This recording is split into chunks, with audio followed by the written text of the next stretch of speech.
Pace is dropped on Thursday Thoughts here on Soccer's Morning Show on the SDH Network. John and Jarrett here, you there. Stacked show as always, coming from a couple of different directions. Morning, Alex. Morning, Abby. We got to talk about what happened in Paris and suburbs yesterday. We're going to spend a lot of time on that, both on the field and off. Bart's joining us at 9:30 to discuss reffing down here. In Paris. In Paris. Yeah. Reffing down here in Paris. And the U.S. with their kickoff is this afternoon. They take on Zambia on the women's side. We'll talk about the men's side, where for 60 minutes, the U.S. men's national team was dead even with the hosts. And unfortunately, for the final 30 minutes, that was not the case. So we'll get into that. 10 o'clock, our buddy Nino Torres is joining us from the Peruvian studios that he has, otherwise known as his place. And we'll talk Sudamericana, Libertadores, some philosophical stuff on Major League Soccer, and anything else that's going on in his mind. Obviously, the word, if anything, is I imagine that everything has been very docile in South America about what happened yesterday with Argentina and Paris. And then at 10:30, our buddy, last half hour of the show, our buddy Niko Moreno joining us from Pulso Sports on the Soccer Bar from Seattle. Get his thoughts on Major League Soccer, anything else at the halfway point as we get ready for the second half of the season. So, Jarrett, how did you watch the activity in Paris yesterday? Did you watch the MLS All-Star game? What was your itinerary yesterday? No. I followed it. Tom is correct. This is the first time in history that SDH has reported a score that the next day we can say was patently incorrect. Because, Jesus Christ, what the hell are you people doing over there? No, I followed along and was just kind of gobsmacked by all of it. No, I didn't watch the All-Star game last night either. I didn't either. My better half is out of town, so I am just kind of solo dadding right now. So all right. We're running around, going on adventures, and trying to not get drenched in this constant downpour that is turning my front yard into the jungle from Heart of Darkness, slowly but surely. Oh, no. What the hell are you people doing in Paris? Jesus Christ! Let's see if we have this correct. What? Yeah, I know. Let's see if we have this correct. So, Morocco leads 2-1, and they're heading into, as we were leaving this yesterday morning. We were leaving yesterday. 15 minutes of stoppage time. That's a red flag already. That's like, man, yeah. I'm trying to think of a good comparison, a good analogy for this. Is there one?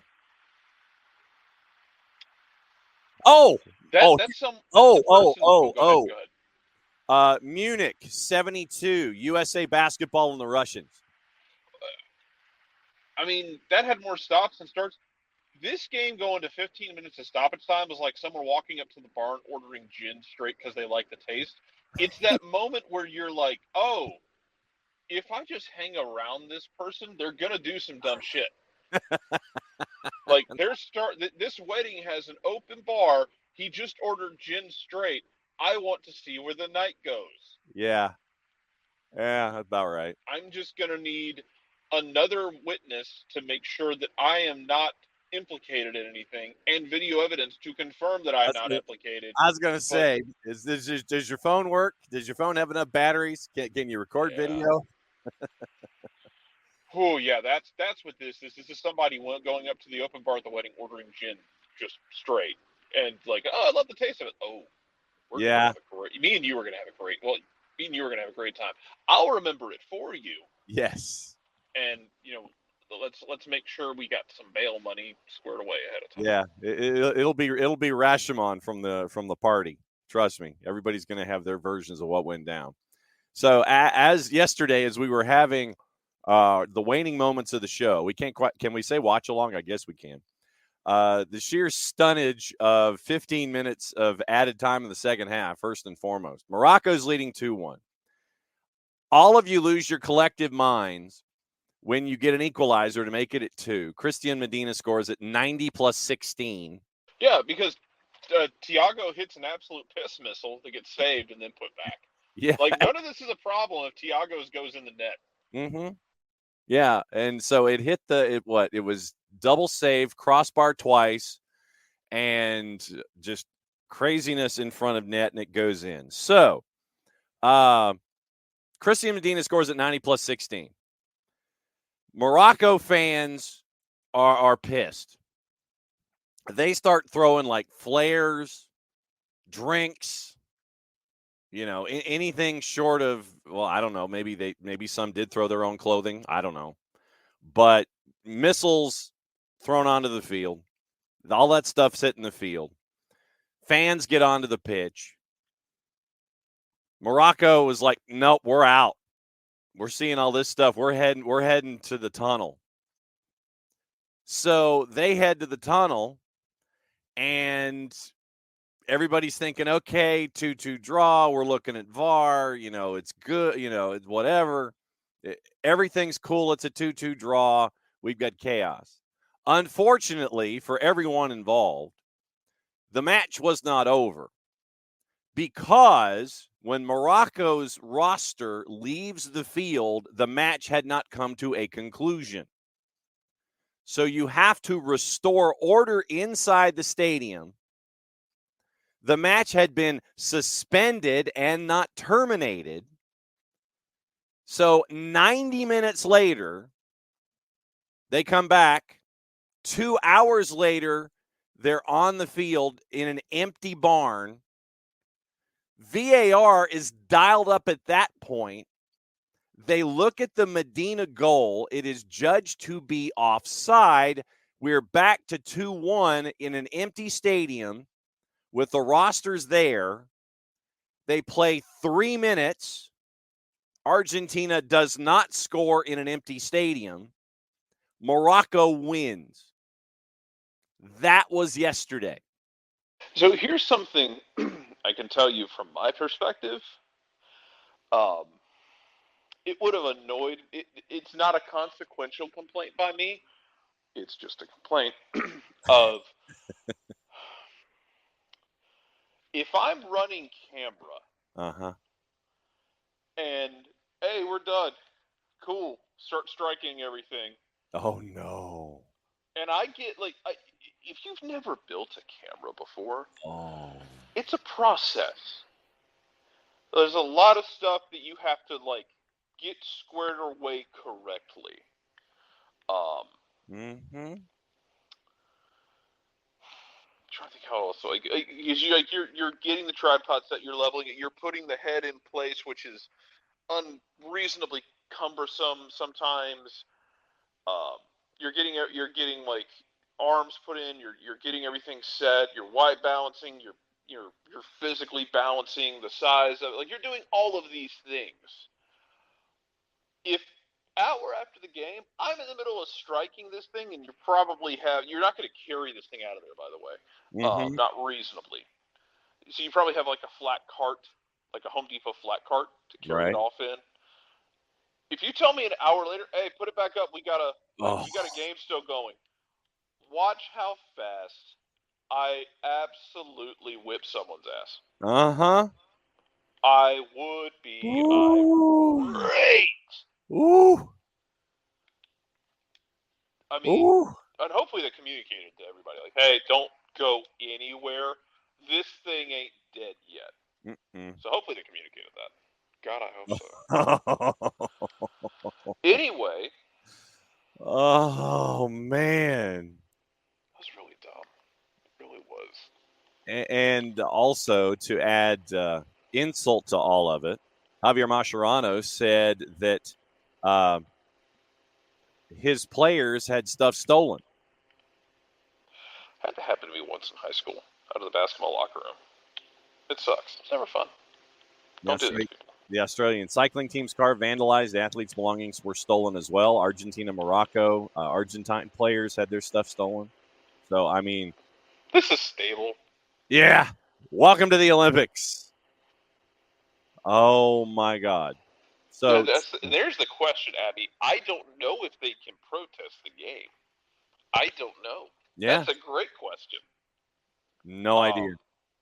But from the sense I got, like on the screenshot, it looked to me like it was the right decision.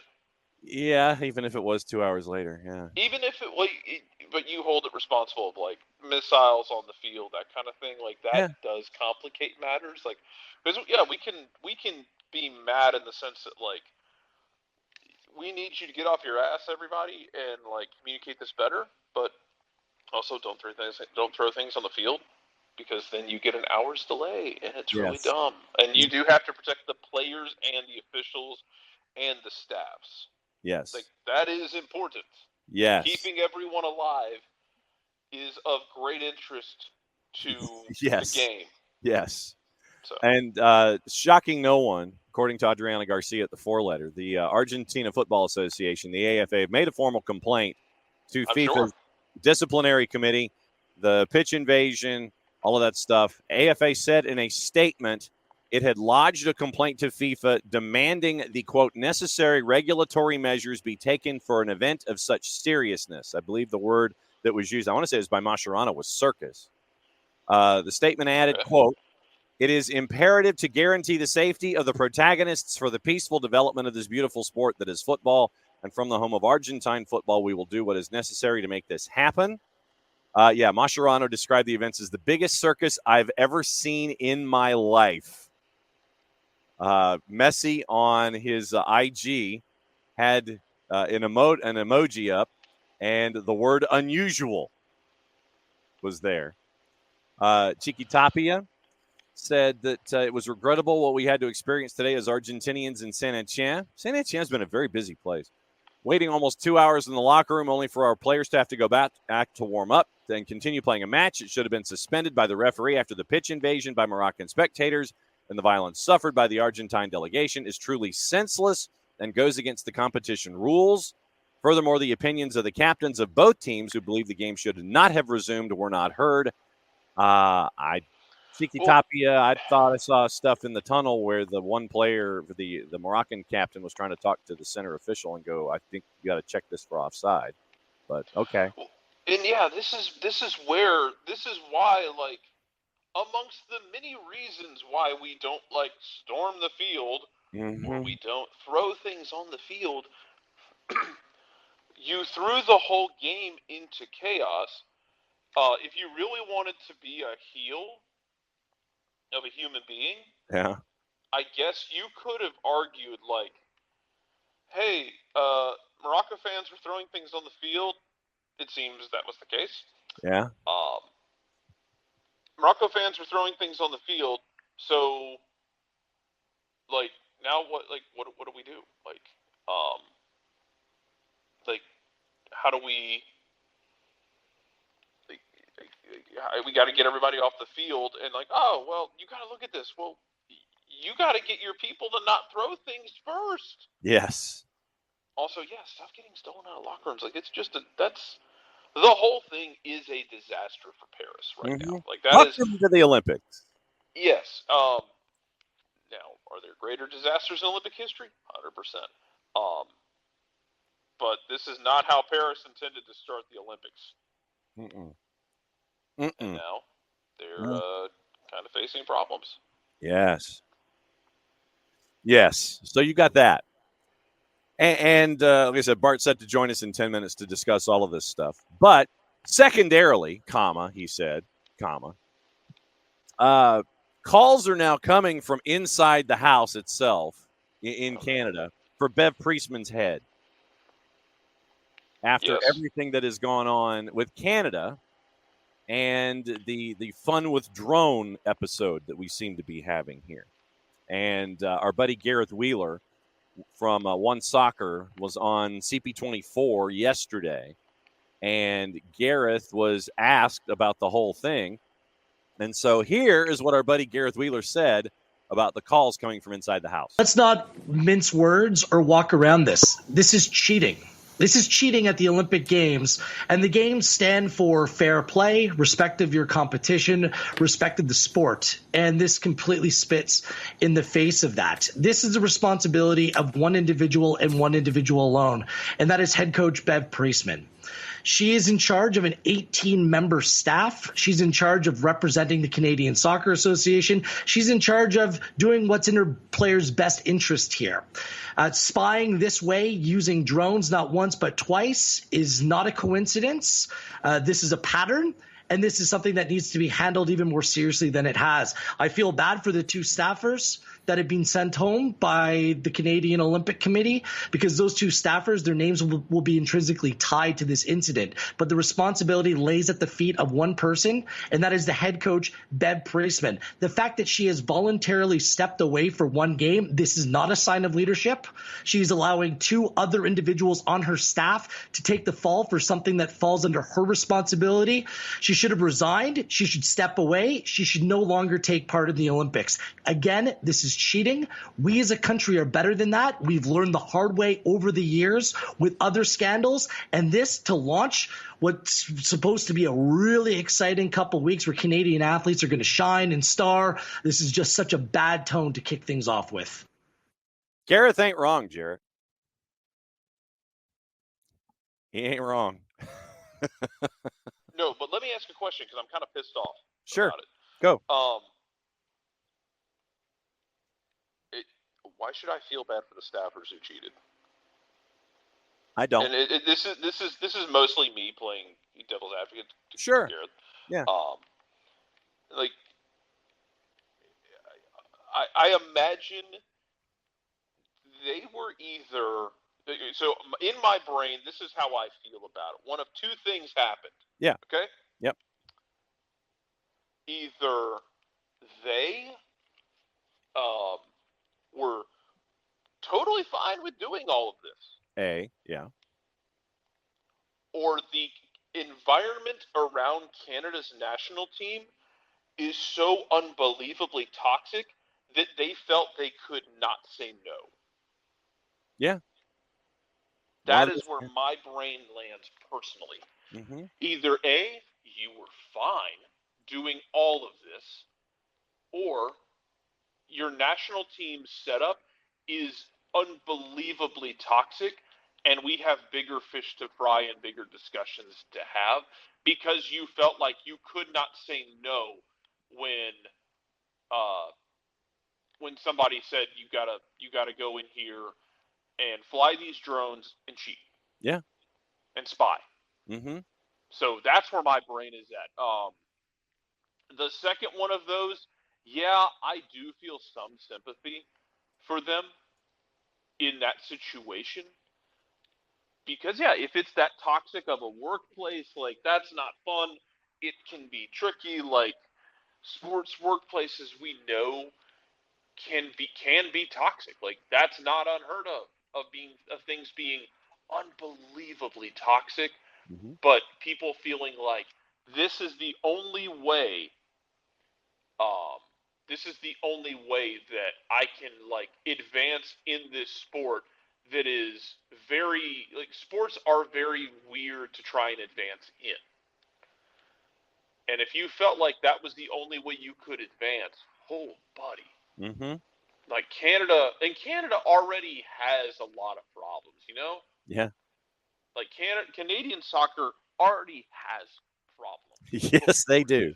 Yeah. So, yeah, I don't know. That's where my brain is at. Is I feel some semblance of like, man, I do. Like, part of me wants to feel sorry for them. Part of me not. Part of me feels like, Gina, they knew what they were getting into. Let them crash. I say, let them crash. Peter Ogruso, the president, and Kevin Blue, CEO and general secretary of Canada Soccer, have announced an independent third-party review of the drone incident. What are you going to do, Bob and Doug McKenzie? Ooh. Yeah, we're making Canada jokes this morning because you deserve it, Canada. Oh, man. Statement yesterday. And like I said, when Rick Westhead from TSN's on the case, you don't want that. Statement yesterday from Canada Soccer, a couple of paragraphs. As the leaders of Canada Soccer, we want to express our unequivocal disapproval of the actions taken by members of our women's national team staff. On behalf of our federation, we offer our sincere apologies to the impacted players, coaches, and officials. Canada Soccer has, I feel like I should have some kind of patriotic music underbed here. Canada Soccer has always sought to prioritize integrity and fair competition. We understand that competing with honesty is a baseline expectation for all Canadians. We failed to meet those expectations in this case, and for that we apologize. They're going to have an independent external review. This review will address the circumstances of the current matter and more broadly seek to understand the historical culture of competitive ethics within all of our programs. The outcome of this review will be shared publicly, and corrective actions, if necessary, will be taken. We will maintain prompt and transparent communication on this matter. Okay. Will you? Why am I just holding my breath on that one? Claire Rustad said she's an Olympian as well on the future of Bev Priestman, quote, either she did know and she was complicit, or she didn't know and she's lost control of her staff, and I think that's really damning for her future with the program. Either way, she should be done. Yeah, they cannot set a precedent that cheating like this is okay and will go unpunished. I need like a crossover episode of Shoresy on all this. Oh my God. Yes. Yeah. FIFA's opened proceedings on the disciplinary committee has opened proceedings. Potential breach of Article 13 of the disciplinary code and Article 6.1 of the regulations, Olympic football tournaments, games, Paris final competition. Matters submitted for the consideration of the disco in the next couple of days. What do you want to bet it's a news dump? Do you think they'll do a disco news dump like we have on this side of the Atlantic? They're going to do something because, I mean, it's awful for Canada, but it's also awful for pretty much all of the Olympic soccer world. Like, this impacts them too. Like, this happens in the middle of a major tournament. It's not okay. Like, it's a black eye on everybody, not just Canada. Yeah.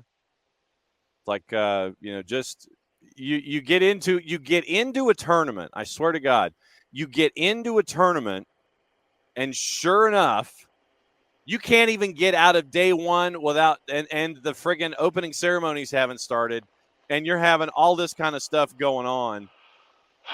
You can't get out of your own damn way. You can't. And look, this is as much as I'm going to like burn Canada at the stake. Sure. Like, as much as like we want to, I think as well as much as we want to, slander the Olympics. The thing is, like, it's an awful look for the Olympics. They're gonna be pissed, but also they can't control Canada being a tire fire. Like, that's not running the Olympics is a bit of a big deal. Yes. But so you can't control everything. I'm sure there's like a conversation. I'm sure there was an angry conversation from like FIFA to Canada. Like, I have enough problems without you blowing off your hand with a sparkler. Yeah. What the hell are you doing? You better put out a statement. You better fire her into the next province. Whatever you got to do to get this done. Well, and go ahead. No, I was just going to say, Bev Priestman, when she was asked about it at the -1, said that she was highly disappointed to learn about the use of drones and added that, quote, "Oh, kiss my ass. By no means did I direct the individuals," end quote. Again, okay. Same thing. Let's war game this one out. Because I'm going to bring Bart in here at the beginning of this. So go ahead, Jarrett. No. Either you know what's happening. Okay, so let's play choose your own adventure here. Sure. Either you know what's happening, Possible. Probably very likely, because most coaches I've ever known, the same thing happens. We do the same shit in college football. We're like, I didn't know they were doing that. Bullshit. Every college football coach I have ever known is a sociopath who controls every single aspect of their program. Oh, yeah. They're all insane. Yeah. They are basically Batman villains without good costume designs or marketing. Mm-hmm. You know what's happening in your program. Uh-huh. You either you're green lighting it, or you're choosing not to know, possibly running a very toxic environment where people are cheating and might feel like they can't, might feel like I can't say no because I don't want to deal with the consequences of saying no. Yeah. Either here or in my professional career. Yeah. Or you truly don't know what happened and what's going on, in which case you don't need to be running a national federation's team. Hi, Bart. See where we went this morning. Well, I think Jarrett was talking college football. I think the logical decision is to vacate their gold medal from 2021. So, ooh. I think the logical consideration here is to make them hire Rich Rod. All right, bye, y'all. And not fun Rich Rod. Rich Rod at West Virginia is one of the most fun experiences of my life as a neutral. Michigan Rich Rod or Arizona Rich Rod. Oh, I think they should have to hire Michigan Rich Rod. I did see a great conspiracy theory this morning that I don't know if you saw, allegedly the Argentina players, their locker room or whatever was broken into and stolen. We talked about this. The conspiracy theory is that Priestman was behind that. So, well, I'm already out anyway, so I'm going to go ahead and just. Oh yeah, it's like go ahead and just go big or go home. Yeah, so basically, it just gives me a chance to go here. Is otherwise known as Beb Priestman at this point. Oh my God! I've got France Fiji on behind me, so you have friends. Friends. The U.S. men got the job done this morning, so they're on to the next round for the rugby sevens. That's good for them. I mean, that was a gutsy draw. That was a gutsy sevens draw. Does look exhausting. Good Lord, I think they just run wind sprints. Yeah, literally, it's like rugby at 78 RPM for 7 minutes each. I mean, that it's feels slightly smaller than like rugby union, but it ain't that much smaller. Playing it at the Stade de France. Before we have Bart get into Canada and Argentina, yesterday as a part of the car wash, Christina Uncle was on Golazo Network with Chris Whittingham and went into the initial discussion about what happened with Argentina. So this, I guess, qualifies as a little bit of reffing down here. In the pre-reffing down here part where Christina discussed what she thought was going on with what happened at the end of Argentina and Morocco. The 15 minutes, and there's been a lot of debate and conversation of should it have been 15 minutes in the first place. Well, within the series of delay tactics as well as disruptions by the fans. And to just remind everyone, when the VAR is up there, they're able to track the amount of time that's actually lost. So that time is something that can be easily calculated with the VAR support on that. So the additional 15 minutes of additional time and everything in the sense that followed after. When you have to suspend a game because you have fans storming onto the field and causing it to be in an unsafe environment, it's only temporarily suspended. It was not terminated, which, I know is a bit of a surprise to people. Just know that they'd be returning. But everything followed according to protocol and procedure. Semi-automated offside technology is being used here in the Olympics, which allowed and really clearly showed that the Argentinian goal was offside. So quite a bit unprecedented because you're not only officiating a match, now you're having to officiate things of, country divides, right? And the disruption by the Moroccan fans. So we really hope moving forward in this tournament that people aren't going to be using this as a blueprint to try to find ways to, give their team a sporting advantage from the fan side. Good luck with that. It looked messy. It really did. But I think Christina hits all the points that this was done correctly. in 15 minutes was 15 minutes, because that's what happens when, as you pointed out, you have people actually tracking time loss during a match. We can get into that another time, but and then unfortunately you had, I think the unfortunate part is the Morocco team and fans didn't allow the review process to actually take place before they started acting a fool. And to be fair, I think both teams' fans were acting foolish the entire time. And this is something that in the world of soccer, we need to stop immediately. We saw these shenanigans happen here at Copa America. This is not how you act in public. This is not how you act in general. And to somehow make this about referees when y'all can't act right is foolish, is shameful, and to be quite honest, is proof that you don't belong at these matches. You don't deserve to be here. This is not a right to just show up and be there, right? When you come to a match, you agree to act in some level of decorum. I'm not asking you to be, English at a cricket match. I'm just asking you to be respectful of what we're doing here, right? Be respectful of the other fans, be respectful of the players, be respectful of the people involved. And this wasn't that at all by anyone. And it put both teams at danger. It put the referee crew in danger. And all you needed was to wait about 2 minutes and the goal would have been ruled offside. They were just mad because, again, this is one of those things where, unfortunately, with VAR, you have to let the play out. So you let the play out. And to be honest, there were multiple times where it looked like someone could have been offside and they really weren't until, the very end. And then you have to go back and go, okay, which one was offside and which one wasn't? And honestly, as an assistant referee, it's a little bit nice to not have to worry too much about offside in the moment of this chaos in front of goal, because there's a lot of other things you might have to call.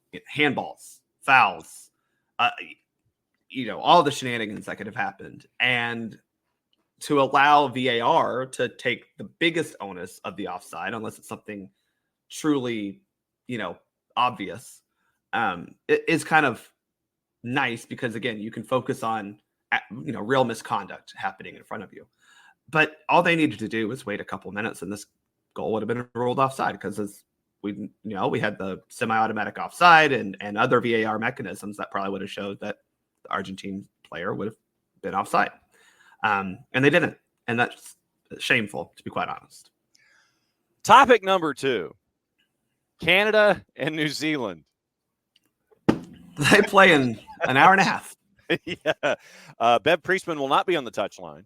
She has removed herself from there for, as I believe we should probably just all put our hands on our hearts and the other hand in the air and sway from side to side for the betterment of the sportsmanship of the game. She has removed herself from the on-field situation. New Zealand yesterday, by the way, as a part of all of this, they came out with their statement. Everybody's coming out with statements. Following confirmation that a Canadian team staff member has been involved in flying a drone over 2 New Zealand women's Olympic team training sessions ahead of the two sides facing each other, New Zealand football CEO Andrew Pragnell commented, quote, okay, so he said what he said in sentence number 1. Sentence number 2, to hear now that the Canadian team had filmed secret footage of our team training at least twice is incredibly concerning, and if not treated urgently, could have wider implications for the integrity of the tournament. Last sentence, we note that there have been some admissions by the Canadian National Olympic Committee, and they've taken their own sanctions against the Canadian team. However, considering the seriousness of the situation and the potential implications to the sporting integrity of the entire tournament, we have referred the matter to the FIFA Disco seeking urgent action. And so it is with FIFA Disco right now. Not once, but twice. Seriously, not once, but twice you do this. I'd love to know what actually was on the drone footage. Well, if it was there at the beginning of practice, did you just? It's New Zealand. It's them practicing bunkering. Like, come on, stop. Like, that's what I don't get about this. Like, what are you expecting New Zealand to do something different than put 12 people behind the ball? Like, what? I'm wondering if they just ended up getting like toe touchies and calisthenics on the. Yeah, like I just like what. Embarrassing. I know. And look, let's not pretend like the Canadian Federation knows what the hell they're doing at all. because they've proven that time and time again over the last couple of years that they have no clue what they're doing ever. And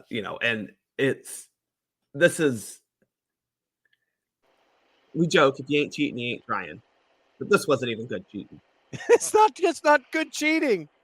No, it's not. And yeah, that's like, and to Bart's point, it's what I was talking about earlier, John, is like, it's not like Canada has like had a really good chilled out run lately.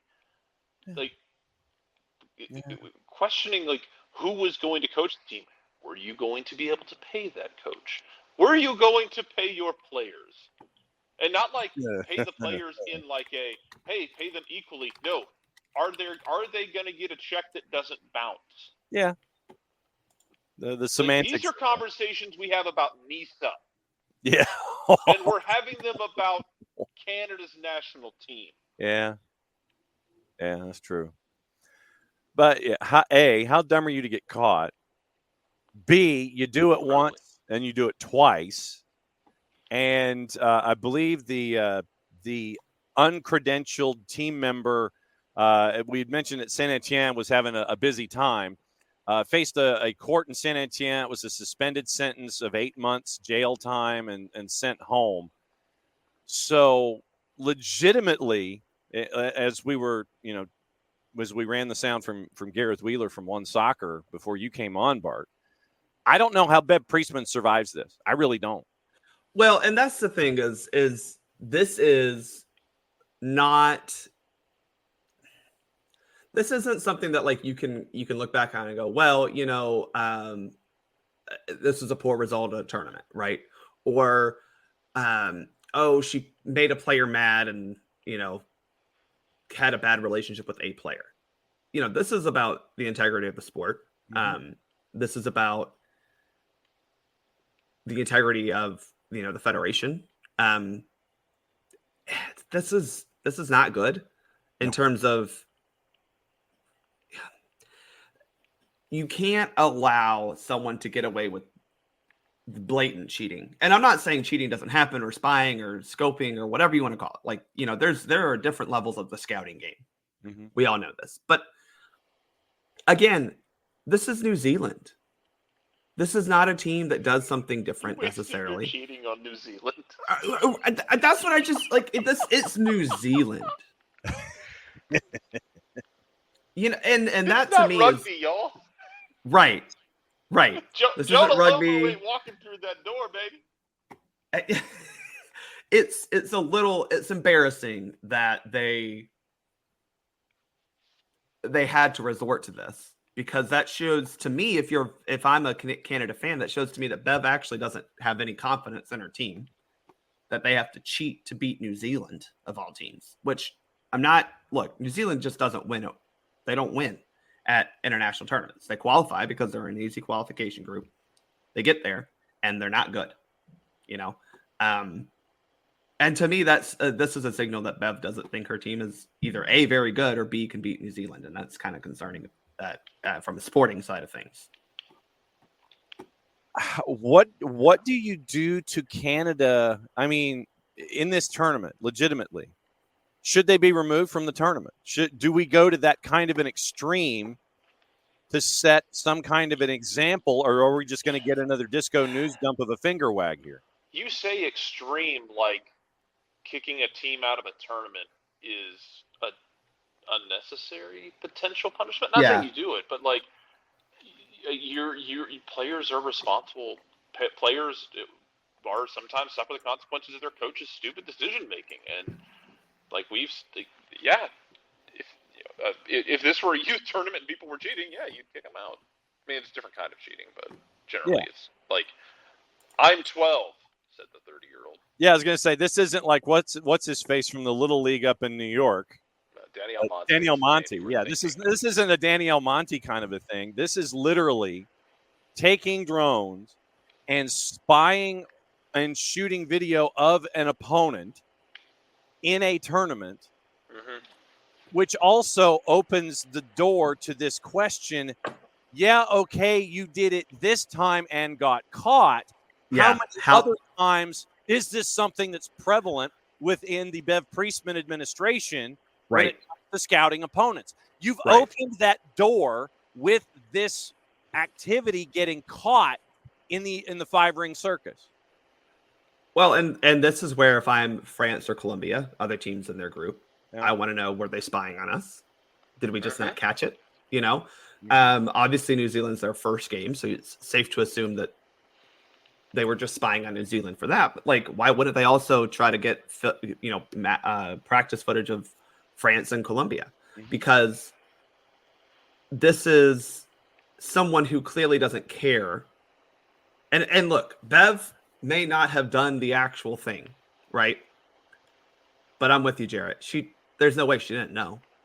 So how long has this been going on? Because you don't just bring a drone to a foreign country for stuff like that. I mean, you just don't just bring one, pack one into the carry-on, and come on. Throw it in your personal item and talk. Right. Like this is like what part of the equipment checked baggage was this in? Because you don't really have a need for a drone at your own practices. Do you? I don't think so. I kind of like the idea of drones for like social media stuff, but yeah, sure. Like unless you're like wanting like super high level, I need a bird's eye view of everything happening with my team right now, and I need to see how guys are doing the catenaccio. Yeah, I don't. Right. Need one. Yeah. So that's what I'm wondering. Is like you don't, you don't need that for your own practice. So why are you bringing it? Because it wouldn't be part of the. I mean, I'm sure Team Canada sent a social media person. Sure, they might have a drone, but it's also one of those where I think the funny part to me is that homeboy got arrested because this is illegal in France, and that's where I'm also wondering: did you check with any sort of international law? Also, that man should have been extra, sent home immediately. What is the French, consulate or ambassadors group doing in France right now to not get this man out of there as soon as this happened? That's I think he had to kind of stand in front of a judge just for the whole, maybe of you've been charged. Okay, here's the deal: 8 months suspended sentence. Now get the hell out. So I'm guessing that's what I'm guessing just because of the legal process that you had to kind of stay. Players for New Zealand said, "We heard you weren't allowed to use drones, and it's a no-fly zone." So it was a bit of a shock. Yeah. And the interim head coach, Michael Maine, says you're above everybody, so you can literally see all the patterns and things we're working on. If we're working on specifics for this game, if you have access to that, then it's pretty. They're not. Stop blowing. No, you're not doing. You're working on how to get 7 people in a line of defense instead of 4. Like, stop this. You're New Zealand. You don't have New Zealand. Stop this. You're not wrong. It's just you're New Zealand. Bart's not wrong. It's just funny though. Yeah. Canadian assistant coach Jasmine Mander and analyst Joseph Lombardi were sent home immediately Wednesday. Yeah. Well, Bev Priestman probably should have too, because I'm with you. Like, there's no way, and your punishment can't be, I'll just sit out this game. It's fine. What kind of self-imposed bowl ban is that? Like, sorry, we're not going to the Liberty Bowl this year. Yeah, we're not. We're 6-6, and we've decided, or 6-7, and our APR was good enough, but we're not going to go to the Texas Bowl. So I think that's what you're staring at here, right? The 2 other topics in the other 10 minutes that we have before Nino Torres comes in. Yesterday, 60 minutes of goalless, and then it wasn't for the men's national team. What happened there? Well, so John, France has a lot of really good soccer players. Some dude named Lacazette, I heard. When you're bringing Alexander Lacazette in as your overage player, you're good. Yeah. And I think it's really sad because this team, this U.S. team, actually played really well even after the goals. They had 3, maybe 4 total bad moments in the game defensively. I thought the first goal was a little bit of I don't know what Busio was doing. He kind of didn't impress me too much yesterday. I got to be honest. He was disappointing. Miles was, he kind of ran past the shot without getting in the way. So between those two guys, and then Schulte probably maybe could have done better, but also it's just, it found the corner. If you want a goalkeeper to save a ball that goes literally almost off the post, then I don't know, find someone who's Shaq size with, the reflexes of a cat. But I think I can save it. You need Courtois. Yeah, yes, literally. Sorry that Patrick Schulte isn't Philip Courtois. A 6'6" cat on meth. Yeah. The disappointing one, I think, was the header on the set piece on the corner kick, which maybe should have been a foul, but the referee wasn't calling literally anything. That was a little disappointing. I don't think the referee had a very good game yesterday. But that, I think it sucks, honestly, because you played really well, and that defeats kind of the feeling. Like, it's hard as a player to go, yeah, we played really well, but you lost 3-0. Like, that's just the cognitive dissonance of that is tough. And further, from a standing standpoint, while the math doesn't truly change, you still, as you were probably planning anyway, you needed to beat New Zealand and Guinea, which are Guinea. Yeah. That's what we decided. Yeah. The country that has the same flag as their neighbor Mali, but reversed, by the way. This is the other confusing part of this whole West Africa. Is that Guinea or Guinea-Bissau? Guinea. Okay, thank you. No, whatever. But they have the same color. It's not Guinea. It's not Guinea-Bissau. It's not Okay. Guinea-Bissau. They have a different color scheme. Cool. Anyway, you still had to beat those two. That was the plan. You're still going to have to beat New Zealand and Guinea. That, though, changes slightly because you got a 3-goal hole now. And while you probably weren't expecting to beat France, I think realistically, had you been able to pull off a draw in this game, that now gives you a chance to possibly, we're talking about maybe winning the group, seriously. But the confidence you need to take from this is, if you play that way, you're probably beating New Zealand on Saturday. You're definitely beating Guinea on Tuesday. It sucks that New Zealand got a win, because that does give them a little bit of a leg up in the grand scheme of things. But this was a good performance. I think just about every single player had a good game except for John Tolkien, and that's only because Caleb Wiley deserved to start. That's false. I don't think Busio had a great game. I thought Tessman was good. I thought Harriel was okay. The center backs looked fine. Miles maybe should have done better on the goal, but it's not his fault that a guy got to do one of the slowest little turns that I've ever seen and somehow still beat Busio to the spot and get a shot off. Schulte probably could have been a little bit better. I know there's going to be some debate because Gaga plays in Europe, so that means he's 17 times better than Schulte, apparently. That's just how this works. If you play in Belgium, that means you're better than any possible player who's ever played in MLS. So I don't expect that chatter to go down after Schulte gives up 3 goals. But I thought everyone played pretty well. We had plenty. Even Tolkien had a chance that he probably should have scored, but headed it right off the post. Mihailovic put one off the crossbar.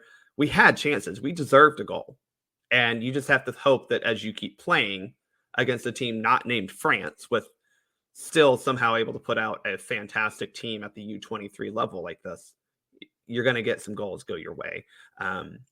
But you did, again, you played really well. You controlled parts of the match. You were able to keep France, even when they were scoring, you were able to keep France, from doing everything that they wanted for the most part. And that it's just really, it sucks. That's the only way I can say it. It just sucks because you did play so well, and then you get a 3-goal loss, and that it's hard to sit with as a player, despite what your coach is going to tell you. I like that SofaScore just sent me a notification asking me to tune in to see if Canada can defend their gold. Because SofaScore can't read a room. No, they can't. Today it is on the women's side, U.S. women and Zambia. I imagine that the U.S. in the juice boxes, I have yet to look, but I imagine the U.S. in the juice boxes is a fairly prohibitive favorite in said match. Maybe, possibly, probably. Yeah, I think if you're looking at this match though today, you have to hope that the U.S. can put goals in the back of the net because Barbara Banda is very good, and if you can't keep Zambia's attack at bay for 90 minutes, which is going to be tough, you're going to have to find ways to score because, as we saw in the friendlies last week, we created some chances. We got a lot of touches in the box and in front of goal, and the ball didn't go in for one reason or another. So you've got to be sharper. You got to find the net, and you have to take it to Zambia and continue to put the pressure on them because they're the team who has to get lucky enough to find the result, So you've got to continue. You've got to deny them as many chances as possible, and you've got to create for yourself. Women's team is a minus 2,000 in the juice boxes today, as a matter of fact. Zambia is a plus. Yeah, minus 2,000. Minus 2,000 in the juice boxes. Your draws. I will take action against that just because that number is dumb. Right. I'm like, that's a number. Yep. I would. I'd at least put money on a draw. Draws a plus 1,200.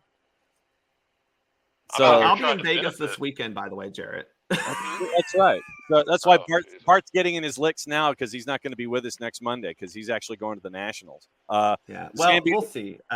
Zambia to win is a plus 28-27 in the composite. One other thing before you go, IFAB has put out the guidelines on only the captain can approach the referee.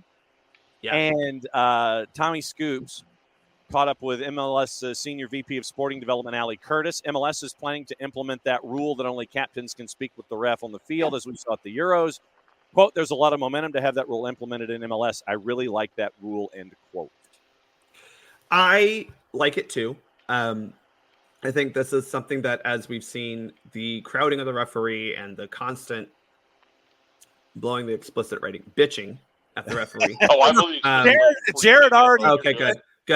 Well, I don't know how else to say this. You're bitching and moaning and belly aching for no good reason because y'all can't accept the fact that you probably fouled someone. Dumbasses. But I like that because it forces the captain to A, have an actual role in the game, and B, it does give the referees permission to take action against these players who are acting like petulant little children who were told they couldn't have a cookie, And that doesn't mean that no player will ever be able to talk to a referee. Like, I think if you are on the ground after getting fouled and you look at the ref and throw your hands up and go, come on, ref. Like, that's not going to be what we're talking about here. We're talking about actually approaching and having conversations with the referee. And I think this is a good thing. To Abby's point, hi, Abby. Going to be tough to be a goalkeeper and a referee and a captain. That unless Brad wants to do wind sprints for 90 minutes. Brad has multiple kids. He can handle the cardio. Yeah, but baby. But it's just a long way to go. I would be interested to see how that does affect who does play captain, right? Because a lot of times you have center backs as captains too. Yeah. But I do think that this will force coaches to think about who's my captain on the field type of thing.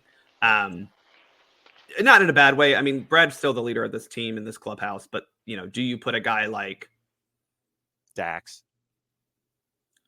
Well, he'd have to be on the field the whole time. Well, I'm just someone closer is what I'm. Yeah. Do you put Dax? Do you even put a guy like? I mean, maybe Daniel Rios if he's playing. I think his probably English is good enough to talk to someone who's been in the States for a while.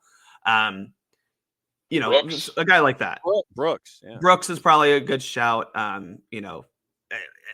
Those guys, who can talk to a referee who are on the field, and especially Brooks, because you talk about taking free kicks. He's probably the guy who's there anyway. So yeah, I do think this affects a little bit who your captain will be, but I think this is a good overall thing for the league and a good thing for the game to kind of reduce the amount of belly aching that we see for no good reason. Fidel at Midtown at 3:00 for anybody. Fidel Midtown 3:00. Okay. We had a good time yesterday. We were enjoying it. We just didn't get our shots. We thought we had one. Yeah. Offside. You got some from one. You got some from one side of the bar. You just didn't get any in the back of the net. So you're in Vegas next week. I am in Vegas on Saturday, and Okay. I'll be there through Tuesday. So I'll be hosting and introducing people all week. Yes, you will. And obviously, if you're up and awake and aware, I might. I mean, It's like a 3-hour difference. Yeah, I know. It is a little bit on a Tuesday. Like We'll see. the beginning of your day and everything at SoccerForUSPod at Bartimus Prime 19. Go enjoy the rest of your morning, and maybe folks will see you at Fido this afternoon. Cheers, y'all. All right, be good. What's the mug, by the way? Good morning, Baltimore. Yes. The musical Harry. Yes. Yeah, there you go. All right. So good morning, Baltimore. We'll catch up with you soon. That's Bart. And as always, it's great to catch up with Bart and get his perspective on things. The United States was awarded the 2034 Winter Games in Salt Lake City yesterday. And there was much rejoicing, and there was laughter over an amendment that I think was put in the agreement where the IOC could pull a host city's title for a 5-ring circus if they badmouthed the anti-doping agency, which is widely panned, universally panned. But good luck on the 5-ring circus being pulled from Salt Lake just because people want to talk about how poorly managed your anti-doping agency is. So 2028 Los Angeles, 2034 back in Salt Lake City. So 10 years to plan and resurrect the venues that you've got and get everything squared away for the 5-ring circus on the winter side in 2024. So very, very cool stuff there. It is the beginning of hour number 2, and it is time. It is time to go catch up with a man who's already worked out this morning. I know he has. He's already worked out. He's flexed. He's burned the calories. He's burned the breakfast off. He's ready to vent his spleen about everything going on in and around the planet. I figured today we'd do a bit of an education as well because, he's kind of busy. And our folks at Fanatis, fntz.co/soccer down here. If you don't subscribe to Fanatis like I do, Jason got me hooked. I blame him. You can catch up with him as he's calling matches around South America on GOLTV on the U.S. side. Time to catch up with our buddy Nino Torres. Nino, what up? Hey, John, how you doing, guys? How's everybody doing over there, man? Everybody's dialed up, and they have their collective eyebrows raised over a couple of things that happened yesterday. We can't even get out of day one in the 5-ring circus over there in France without anything happening. We had our resident referee come in before you and break everything down. And yes, everything was laid out properly when it came to protocol and everything. But Argentina and Morocco, it was off the rails nuts. First off at 15 minutes added in the second half. And then you end up with a goal at 90 plus 16. And then you got stuff thrown on the field. Then you got folks leaving the pitch because stuff's being thrown on the field and fans are on the field. And then when you think that a match is over and it's not over, and then you got to come back 90 minutes later, it's chaos, brother. What in the wide world of sports was everybody thinking down there where you are? I mean, everybody's just shocked here, man. Everybody's shocked, especially in Argentina, right? In Argentina, they want to go to the task. They're going to go to the FIFA. They're going to go somewhere else to. It's just crazy because there's one standpoint that they might try. It's not over. Huh? It's not over. This isn't over. All right. They may try for the 3 points. They're gonna contest the result. They're gonna protest. They're gonna send documents, and we'll see if they can claim the 3 points. I don't know if it's gonna be the correct path or the right path to do it. But the thing is, this is my question, right? This is my question here. Why in the world the referee didn't suspend the game? Why didn't just suspend? You know what? Game's over here. Everybody go home. The game's suspended. We'll figure it out later because we cannot allow fans on the. I mean, not only a couple of fans, but the what is this? The fireworks? Something they threw on the pitch, right? It's just I've seen like how many games in the Portuguese league. than the especially Benfica fans. The last stretch of the season, fans were throwing flares at the pitch, man. We're throwing flares at the pitch. They suspend the game. They suspend the game a couple of times. I think that's the right way to do it. But the show must go on, right? And it's the Olympics starting tomorrow, and we're not gonna stop this. And it's already, the controversy is already there, man. Controversy is already there. You cannot erase it. You cannot, cover up. No, you can't. Just it is crazy. But the fact that the VAR wasn't working, really. This is the Olympics, man. This is the biggest sports event of the year, and you cannot get it right. Yeah. Well, and then speaking of not getting it right, have you in your time of covering games and calling play-by-play, have you, sir, ever used a drone when you weren't supposed to use a drone and get your work done? Have you ever done anything like that? Have you ever used any kind of any kind of broadcast teaching or learning aid that you shouldn't have when you're trying to get ready for a match? Have you ever used a drone or anything like that when you shouldn't have? We tried once, but they shut us down. They shut us down in Columbus. I remember because we got a drone, and no. We tried, we tested. It's working. No. You don't have the rights. You're not using it. You're not using it. They shut us down right away. Reason I ask is because of what went down with Canada and the women's team. Canada's women's team, they decided to scout their first opponent in the women's tournament by using drones, which you're not supposed to do. B, you're in a no-fly zone. C, you did it not once but twice. Apparently, you got caught after the second time you did it because the players were like, hey, that looks like a bird, and then the noise is a little different. Dude gets arrested. My God. 8-month suspended sentence, and the French authorities are kicking that guy out, a non-credentialed analyst out. Assistant coach that the analyst reported to kicked out.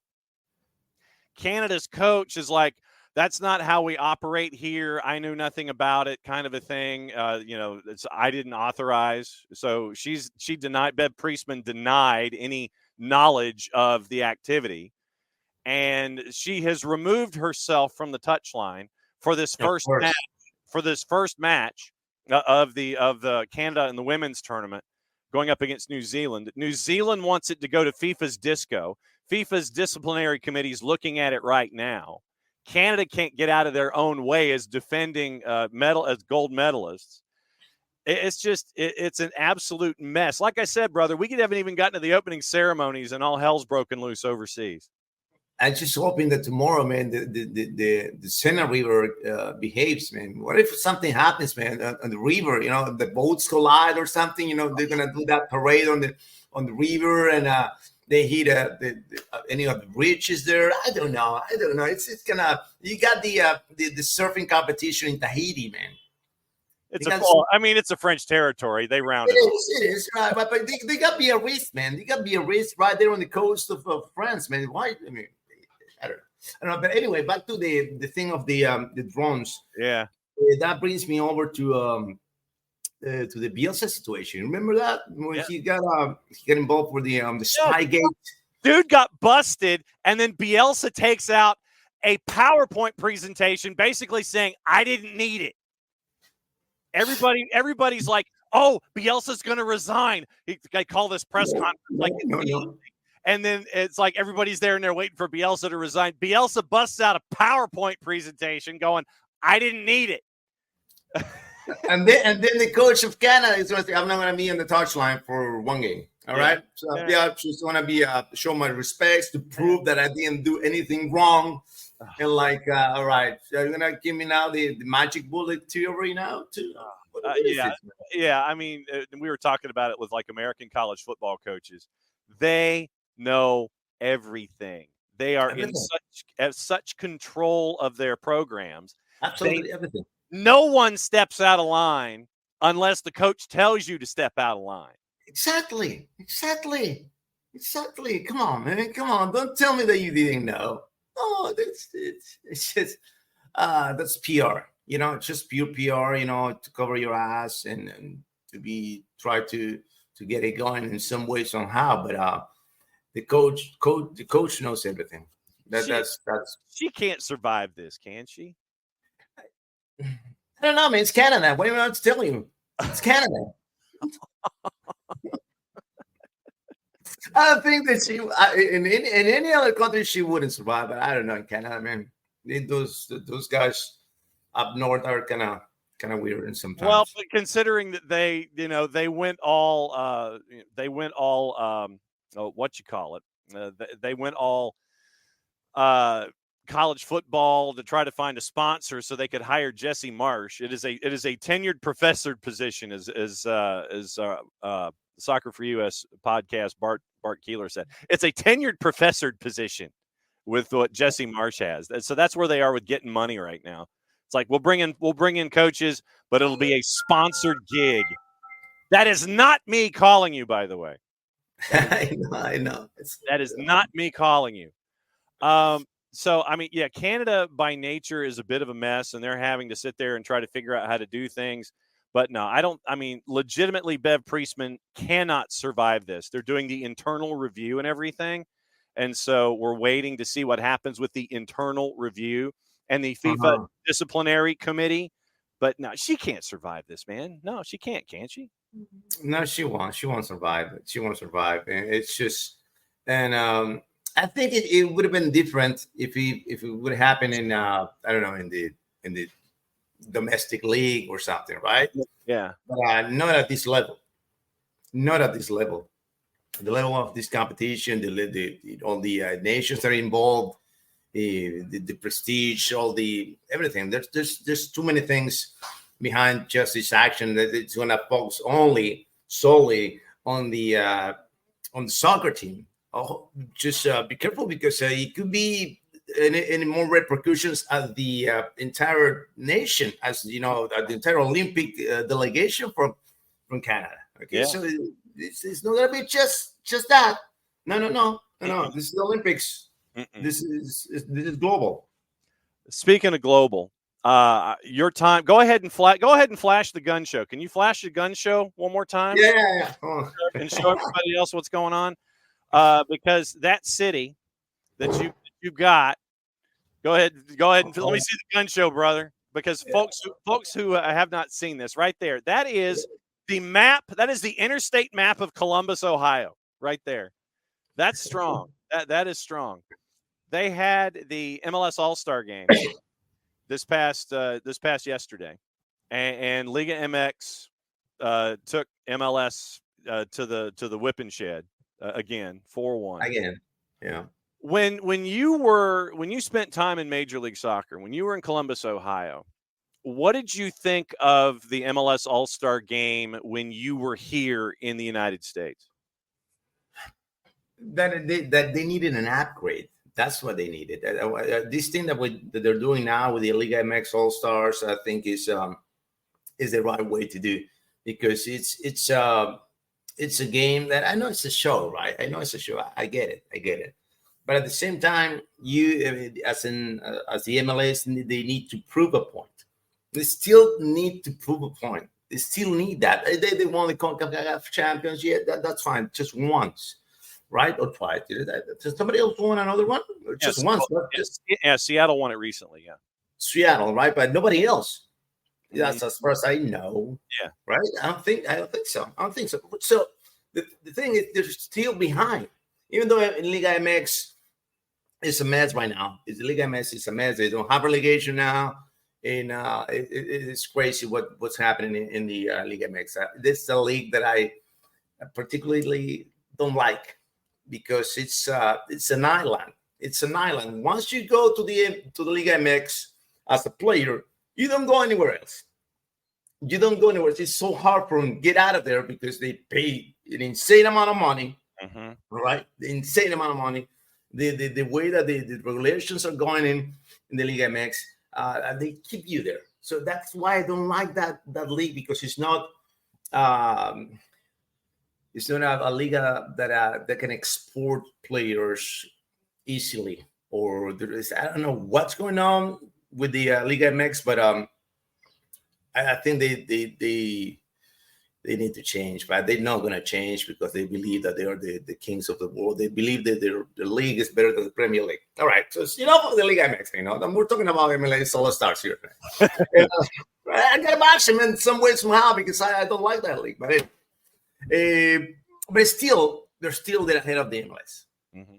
And there's something that I think this is the right way to do it. The MLS All-Stars versus the Liga MX All-Stars, and I think that should be going every single year. I know that before it was so cool because you got the teams from the Premier League coming in. You got Manchester United coming in. You got the Liverpool. You got all these teams that get the audience.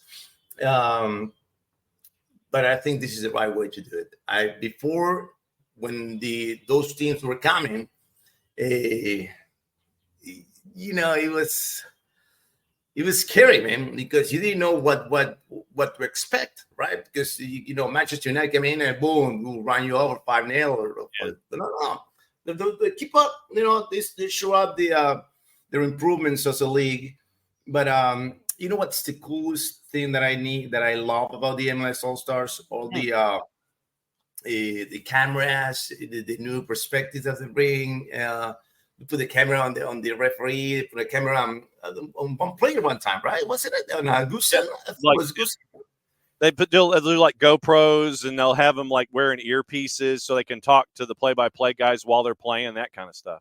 That's awesome. That you don't see that anywhere else in the world, but I think it's pretty cool. So then let me ask you this: you mentioned where you think Liga MX is. They're just kind of over there. They're on an island themselves, and they think of themselves so highly, and they're over here, and they don't want to play with everybody else. It's like they're in the playground, but they're only there because they have to be. Yeah.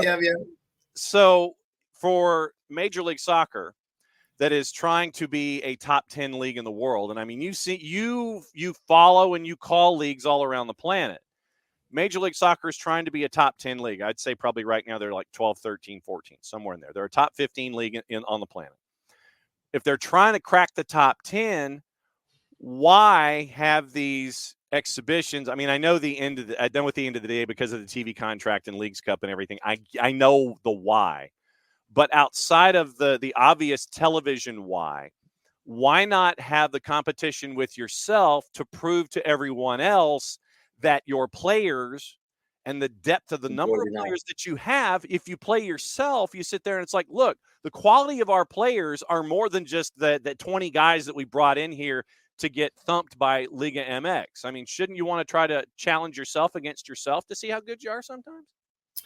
I think that it will come. I think that will come. But it was before like that, right? Wasn't it the East versus the West, right? Yeah. Eastern Conference versus Western Conference. Mm-hmm.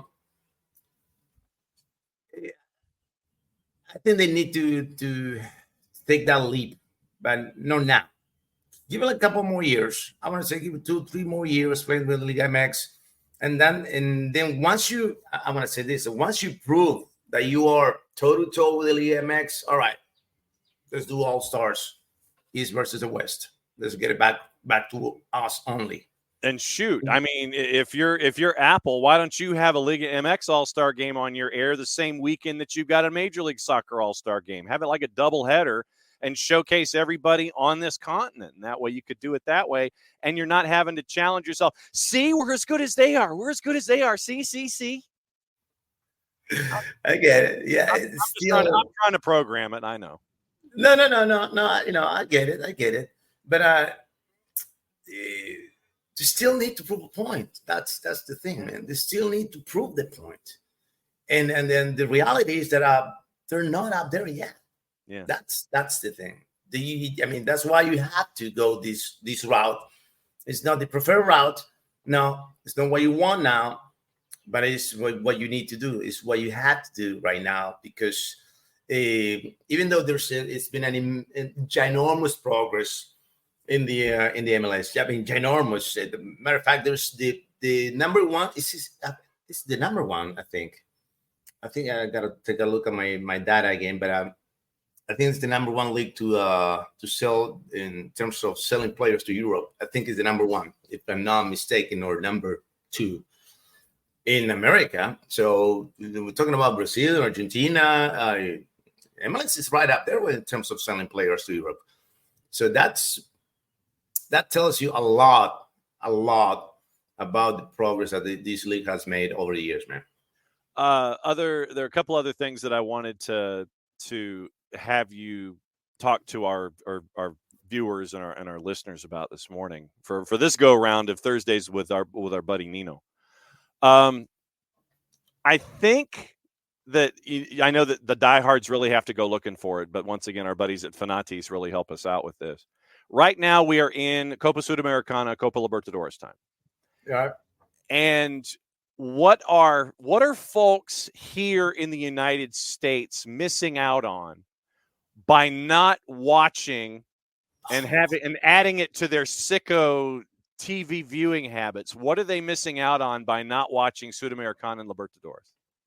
I want to put you like this, man. They're missing the Game of Thrones of sports. Wow. That's what they're missing.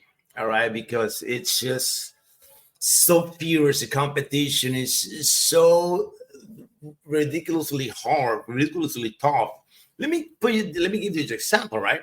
Boca Juniors, which arguably is one of the, if not the best or biggest team in the continent, went to toe-to-toe with Independiente del Valle. Is this team from Ecuador that has been making ginormous progress in the continent too lately. And they went to Quito. It was 0-0. I think in the second series was last night. They only won 1-0. 1-0 against a team from Ecuador that was founded in 2012, man. 2012. Boca Juniors is 100 years old, man. All right, 2012, and this team is putting up with the big dogs. This team can put up with any other team in the continent. And now Boca Juniors is in trouble now because they did not win the Copa Libertadores last year, and they in the domestic competition they did not reach the spot to qualify for the next year. So now Boca Juniors must win this Copa Sudamericana in order to qualify for the Copa Libertadores next year. That's a lot of stakes. I mean, there's a lot of stake on the on this Copa Sudamericana, and you have teams. The fun part of this Copa Sudamericana is because it's a second tier, right? It's Copa Libertadores and then Copa Sudamericana, but the difference is just minimal. It's minimal. The quality of the teams, everybody is equal, man. Everybody is equal. You go to Chile, you fight. You go to Venezuela, you fight. You go to Ecuador, you come to Peru. It's crazy. Right now, it was a lot of teams from Ecuador in the and this playoffs. It was Liga de Quito, it was Católica, Independiente del Valle, Delfín. Like 4 teams already from Ecuador fighting in the at the top level with the teams from Argentina, from Uruguay. And it's grind. You grind, and you don't stop grinding until you get it done, man. It's the never endless competition, man. Well, and today, and the reason is, see, you coming on Thursday, at times it is karma. Everything lines up. You mentioned LDU Quito. They are at one of our favorite team names, period. Today, Really? Always ready. They're always ready out of Bolivia. They are playing. The LDU Quito is playing at Always Ready tonight. Always Ready in the juice boxes is a slight favorite, but when we get to kind of drift in and watch these tournaments and see, look, when we used to do a Monday night show and everybody's calling us to bring it back, and we do soccer over there. We talk about Sudamericana, we talk about Libertadores. We had picks of the week. And we got to dive into all the great team names, like Always Ready, like our buddy Almirante Brown. I mean, look, upstairs, no lie, I have an Almirante Brown jersey. What? No way. Yeah, man. Wow. That is what this tournament and what South American soccer has done to us up here. Yeah, I'll tell you what, next Thursday when you come on, I will make sure that I have my Almirante Brown jersey and I will wear it for this next week so you can see what's going on. But yeah, three matches tonight. Cuyaba Palestino, Always Ready in LDU Quito, and Atletico Paranaense and Cerro Porteño. Cerro Porteño is a big dog, by the way, going to Atletico Paranaense. Atletico is a minus 204 tonight. Minus 204, okay. So, you said what's the numbers for Always Ready? Hang on. Always Ready, I think, was a minus 106. Really? Yeah. Always Ready in this particular fixture tonight. Always Ready is a minus 106. Draws a plus 250. And LDU Quito is a plus 275. Cerro Porteño on the road to win is a plus 612. Draws basically a plus 300. Cuyaba in the early match at 6 o'clock Eastern, minus 156 at home up against Palestino. Draws a plus 257. Palestino is basically a plus 470 tonight. Man, I don't know why. Because Liga, if they were fighting another team from the not from the altitude like Liga, I would give Always Ready the advantage. But Liga Quito plays at 10,000 feet every day, man. They play yeah. There's no issue going to La Paz or going to El Alto, whatever they want to go, because now they want to. There's another city in Bolivia that is the highest, man. I think it's 15,000 feet above the sea level, man. I think I'm not mistaken, but just do El Alto altitude. Can you check that, John? Yeah, hang on. Sorry. So you need altitude Bolivia. I know that La Paz is huge. No, La Paz is huge, but El Alto is even higher than La Paz. Okay, so let's see. Highest cities in Bolivia. Let's see. Altitude cities, Bolivia. This is me trying to type with fat fingers. All right. List of highest. Oh, yeah. El Alto is 13,615 feet. There you go.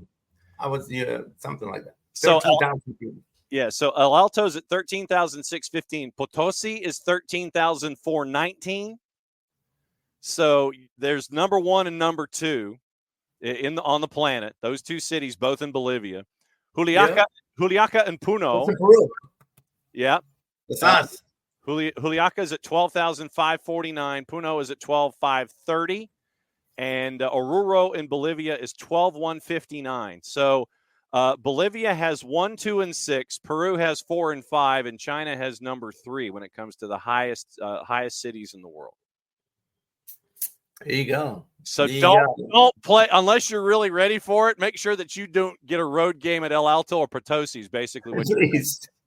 Please try to avoid those stops, man. Please. What matches are you calling this weekend on GOLTV? Have you got your grid yet? You guys, tomorrow is special day. Liga Uno in Peru. It's El Clásico. Universitario Deportes versus Alianza Lima. The two powerhouses of Peru colliding at the Monumental in Lima, Peru. 80,000 people ready. Tickets are sold out. Oh, yeah. This is the Battle of Peru.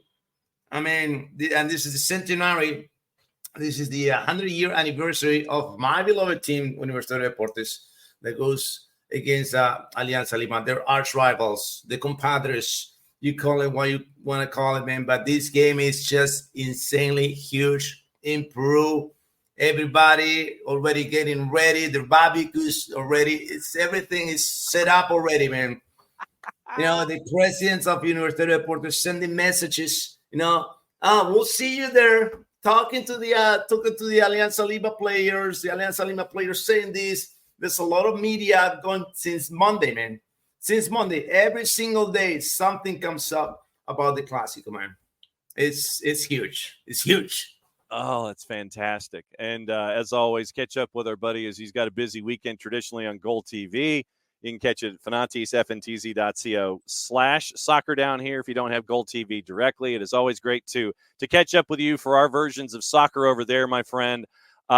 Save the pipes. Make sure that you're ready for the Clásico, that you're ready to support appropriately. And we will continue talking things around the planet. Whatever's on your mind, bring to the table Thursdays at 10. It is all yours, my friend. It's great to see you. Thank you, John. Thank you for having me. Let's go Universitario tomorrow. Let's do that, right? But I don't care. Yeah, well, no, you got to get that out of your system before the match on Friday. It's like I'll say this now and I'll save it. I said it. Tomorrow I'm a professional. I'm a journalist. Right. I'll get it out of my system today. No, I said nothing for my team. I said nothing on my team on a Friday. I got that match to call. Thursday, I'm a fan. Friday, I'm calling it. I'm a professional. We're all locked in. My tie on, and yeah. Be safe, my friend. We'll see you next week. All right, buddy. Take care. All right, that's Nino. That's hilarious. It's like get your fandom out of your system. It's like that's what everything up through Thursday is all about. And it's really cool that Nino puts up with us on Thursdays because it gives us a chance to do a little bit of that soccer over there and find out about what's going on around the planet and getting the different perspectives of what's going on. Because, I mean, there's only so much that we can do and what we can talk about with what we know on a daily basis with all the news of the planet, but getting his perspective and drifting into South America, that's so cool. When you can actually say in a sentence, yeah, we're drifting into South America. We're catching up with folks. We're going to Peru. We're going to Peru. Then we get to catch up with folks. But no, it's always cool to sit there and catch up with Nino and find out what's going on. And Niko Moreno joining us in a handful of minutes, and we'll go through everything in Major League Soccer at the All-Star break and the halfway point. Nick wanted me to remind Niko that he picked up everything in the Western Conference last week with all the matchups that were there. So we'll get Niko's thoughts on All-Star break, what folks need to do, what the situation's like in Seattle, all of that stuff. And so since we got a little bit of time, we'll do gossip, rumor, and innuendo and what to watch. Remember, you've got all the matchups in women's soccer today. That's going on 2 at 11, 2 at 1 o'clock, and 2 at 3 o'clock. So keep an eye on all those matchups, and probably the best thing to do is just go to Peacock and camp out. Atletico Madrid extremely confident of securing a deal to sign Conor Gallagher. Crystal Palace targeting a move for Marseille and Senegalese winger Ismail Assar. Inter Milan hopeful the pursuit of Calafiori will force them to sell Jakub Kivior. Manchester United considering a move for Danish midfielder Morten Hjulmand from Sporting Lisbon. Chelsea closing in on a deal to sign Villarreal and Denmark U21 goalkeeper Philip Jorgensen, who's attracted interest from Marseille. 20 million, I think, was the number that was being tossed. Chelsea have offered 17 million pounds in add-ons for Jorgensen in a bid to strengthen their goalkeeping options. 4-letter paper. Take the information at your own peril. Trent Alexander-Arnold wants to stay with Liverpool despite the English fullback getting interest from Real Madrid. Real Sociedad president Jochen Aperibai has denied there are any talks ongoing with Liverpool over a potential deal for Takefusa Kubo. Newcastle eager to push through a move for AC Milan and Germany defender Malik Thiaw for about 35 million pounds. So that's your gossip, rumor, and innuendo this morning all across the planet. What to watch, where to watch it, how to watch it, and what we always do, we catch up with our friends at Soccer America for this. A lot of it is Olympics. Sudamericana tonight, doubleheader. BN and BN in Espanol. You get the BN, you get GOLTV, CDO for the fans, Nuestra Tele, TIC, all in one place. fanatisfntz.co/soccer down here. Cuyaba and Palestinos at 6. Our buddies at Always Ready and LDU Quito, that's at 8:30. And BN in Espanol. FS1, the CONCACAF U20s at 7 and 10. Cuba, Jamaica, and the USA and Costa Rica. The Olympics on USA. Spain and Japan coming up at the top of the hour. And USA and Zambia is at 3. BN in Espanol simulcasting. Telemundo has 3 matches. Spain, Japan, Nigeria, Brazil at 1. France, Colombia at 3. Universo, Canada, New Zealand, Germany, Australia, USA, Zambia. Golazo Network has Europa League qualifying. Holy crap, we're already there. Ajax and Vojvodina's at 2:30. NBCOlympics.com has all 6 of the women's matches today. Paramount Plus, the Argentine Primera. Lanús Belgrano, Platense Vélez Sarsfield at 5:45. Doubleheader at 8. Atlético Tucumán Instituto Tigre Central Córdoba. Peacock has all 6 of the matches that are in the women's side today. It is final half hour of the show. That means we go to Seattle and we catch up with our buddy Niko Moreno. And there's Niko right there. Salute, brother. Good to see you. Good to see you, John. SDH family, what's going on? It is early in the morning here in Seattle. We're probably going to have a pretty decent day, but there's a little overcast, but excited to be on here to just talk some soccer, man. We had All-Star game yesterday. It was what an exhibition game can be, and we'll be getting ready for Leagues Cup. So, there are some things to talk about. Yeah, well, and also our buddy Nino Torres, who's on before you.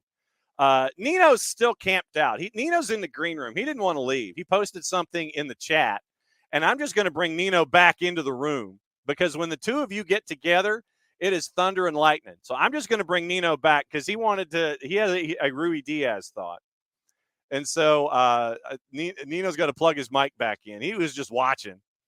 And so give me the thumbs up in the green room when you're ready, Nino. But yeah, Nino, the discussion that you guys had about Raul Rui Diaz is now taking its own biblical proportions. It's exploding once again all over the place. And so Nino, I'm gonna bring Nino back in for another Rui Diaz talk. All right, Nino, what's going on in your brain? What's going on down there in Peru? Hit me again. Oh my God! Hey, Niko, how you doing, man? How are you? This is crazy because I thought we got all settled right last week when we talked about it. And there's no chance at all. And then Raul Diaz comes on his Instagram, right, sending these mixed messages, putting the songs of Universitario de Deportes. And a couple of nights ago, he said, you know what month it is, right? You know what month it is. This is the biggest and brightest month of the year because this is Universitario's centenary in August 9th since 1924. So he's, posting pictures like saying that with his Universitario jersey. It's like, come on, man. Pulga, stop playing with us, man.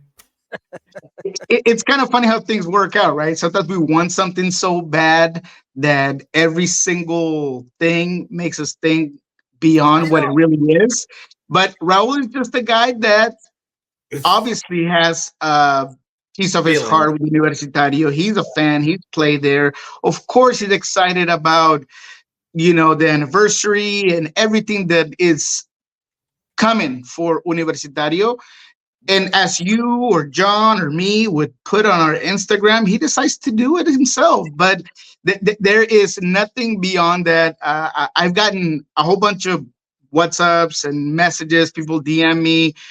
Someone asked me why Raul Diaz's jersey wasn't available on, MLS.com. And I was like, look, there's like 5 other players that are not available. No Albert Rusnak, a bunch of other players. He means nothing. They asked me if Raul was at practice yesterday. He absolutely was. Someone said that maybe he was on his way to Peru. I was like, no, he's practicing with the team, and he has a game on Friday. So, there's just such a desire, such a want to have him. I saw the fans cheering and yelling at Ferrari to bring La Pulga. I get it. I understand the passion behind it, but the reality hasn't changed and is exactly as we talked about last week, man. I hate to do it to you. I hate to break your heart, but at the end of the day, there's just not a high probability that Raul is going to go anywhere. It's almost set in stone, the fact that he'll be here. And then at the end of the year, contract expires. We'll see what happens. I still believe that there is probably going to be a bigger market and there's a higher probability that he stays within MLS the exact same way.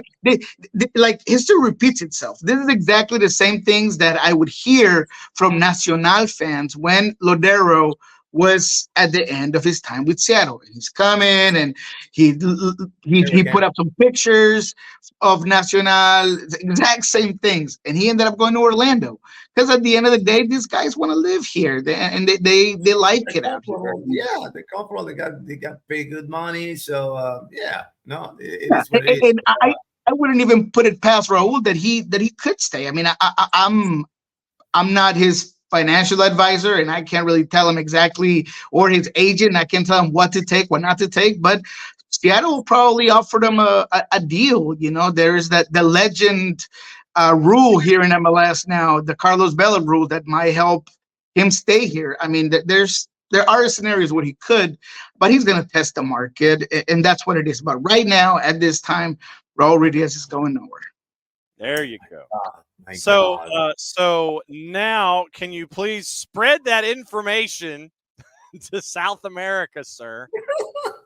I try, man. I'm telling you, I get people calling me, texting me random, messages like, "Oh, Raul just put this on his IG." There was one where it was like, "Oh, it was Raul saying goodbye." He was at the Sounders Gala, and he was saying thank you in his IG to the owner because, he brought him here, and it was nothing more than a gala. It was literally a gala with fans and the training facility, and people was like, "Oh no, they're saying goodbye. It's a private party, and they're saying goodbye to Raul." So every single thing that comes up in his IG gets taken out of context, but there's nothing new. Absolutely nothing new.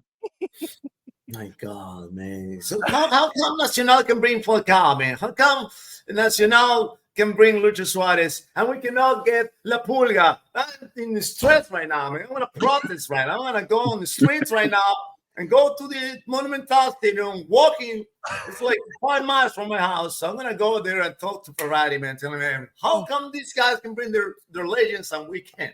Oh, you two are too much. Oh God. All right. Sorry. I'm going to keep laughing for a while. Nino, did that answer your question? Are you gonna run to the offices and run out to the streets and just start waving a flag now? Yes, I'm gonna start right now, man. Right now. All right. Nino, I promise you that if something changes and I hear anything at all, I will make sure to DM you immediately, let you know firsthand if that was to happen. But again, this team is ready for Leagues Cup. They're playing Minnesota on this Friday. This team needs the depth. They need Raul. As a matter of fact, with how bad they were beaten by ALAFC with Jordan Morris at the 9 and how much better they looked with Raul and Jordan, they're probably still thinking that Raul is going to be able to help them out a lot. So he's going to be here, man. All right. Nino, get to running out in the streets. We'll catch up with you next week, brother. Right. See you guys. Thank you, man. Man, that's hilarious. See, that's why I have the two of you on Thursdays, because literally the two of you can just probably do your own show here, and I'll just sit back for that half hour, just like, all right, y'all, go for it. Y'all can just talk, and I'll catch up with you in a bit. Now that you got the Rave Green mug out today, are we on Cup 2? Yes, that is definitely Cup 2. Been up for a while. The Mr. Ozzy, my dog, he was up early, and then I couldn't go back to sleep, so I decided to rewatch a couple of games, rewatch the Sounders game, watch a little bit of the All-Star game all over again, and here I am. Why? Nick in Cliffhanger last week, Nick got all the West Coast stuff right. He wanted me to remind you of that. Coming into All-Star, I've been trying to. We have a fix for the All-Star game, and now that the All-Star game has passed, I'll probably post it to the network to make it a little bit more fun, make it a little bit more interesting. You don't necessarily have to play Liga MX guys, as a part of this whole process. How many more years? And I probably know the answer to this. The answer is 8. But how many more years do you think that Major League Soccer is going to put up with getting taken to the woodshed by Liga MX in this Midsummer Classic? You mean the All-Star game? Yeah. I mean, MLS had won the last 2, right? Well, I mean, I'll double check it. But I mean, there were times where you're just kind of like, why? Did you watch? You watched the All-Star game? Yeah, I watched it. It was definitely. It's kind of hard to really put any sort of I don't know, importance when you have a team that 26 minutes in is changing guys. You don't really have the best of the best when it comes to these rosters. At least MLS speaking, I don't follow MX enough to say who got snubbed or not. But, in the second half, I mean, Kalina should have been the goalkeeper. He should have been brought into this one. Santi Rodriguez should have been in there instead of Mukhtar. Love Mukhtar. I know he's done so much for the league, but this year, this version of Mukhtar is not what we've seen in the past. Obviously, Chicho Arango and his antics don't have him here. So, yes, there were portions of that game where Liga MX looked superior. It seemed like they did a lot more of like set piece training and things. You saw that second goal. I mean, it's a prepared set piece that they kind of put together. MLS was a little bit passive in portions of this game. There is some experienced players for Liga MX, and Salomon Rondon was a difference maker. And then Bruneta, when he came on, he was a game changer. And you love what Pizarro does in the back. And I mean, Liga MX played a good game. They were superior. They were able to take advantage of some moments where there were miscommunications. There were issues. In the second half, a lot of space was given to this Liga MX team. So to your question, how long is this going to continue to go on? When are we going to get tired of Liga MX versus MLS? I'm not quite sure. I would think that after the World Cup, there might be some other talk, some other conversations. I like the fact that they would bring in some European teams. I'm also on board with the old school format of East versus West type of MLS rivalry. Players would love it because there's more bonus to go around for all the MLS players. Puts in display the best out of the best here in MLS. But again, it's just an exhibition. I think it's fun. It does provide a little bit of free marketing, and I saw, just looking at my feed both on Facebook and other social media platforms, people enjoyed it and they were laughing and they liked it, the skills challenge, everything. So I think that there is some benefit to it. Is that something that you need to keep? I don't know, but I think for now they'll continue to do it at least for another 2 years. Yeah, I was going to say for the remainder of the television contract with Apple, and as long as there is something called a Leagues Cup, I think that you're going to have this. They lost to Arsenal 5-0. Then you were right, in 21-22, MLS won 2-1. They won in penalties in 21. Atletico Madrid won in 19. Juve won in 18 in penalties. Real Madrid won in 17 in penalties. Arsenal won in 16. So when they're playing the individual sides, they're having problems. When they're going up against Liga MX, they're having success. They won the last two. They lost this one, and they lost to Arsenal. So I guess the lesson here is play an all-star team. If you're going to play somebody, don't play an actual team, as they bring their cohesiveness in this situation. Exactly. I mean, it makes sense, right? I mean, it makes sense.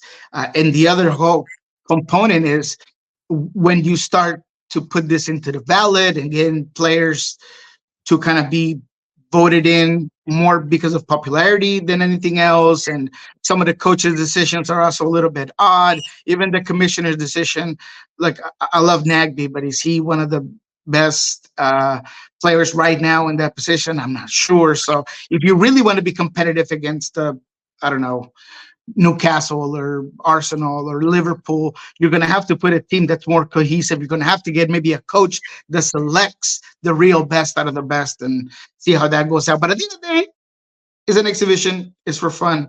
I think that's exactly what you got yesterday. So it's just kind of the start and the perfect opening act for Leagues Cup. It's literally what it was. So Leagues Cup, I know that we've got matches in group stage that kicks in literally starting tomorrow. You mentioned your match in Seattle against Minnesota United.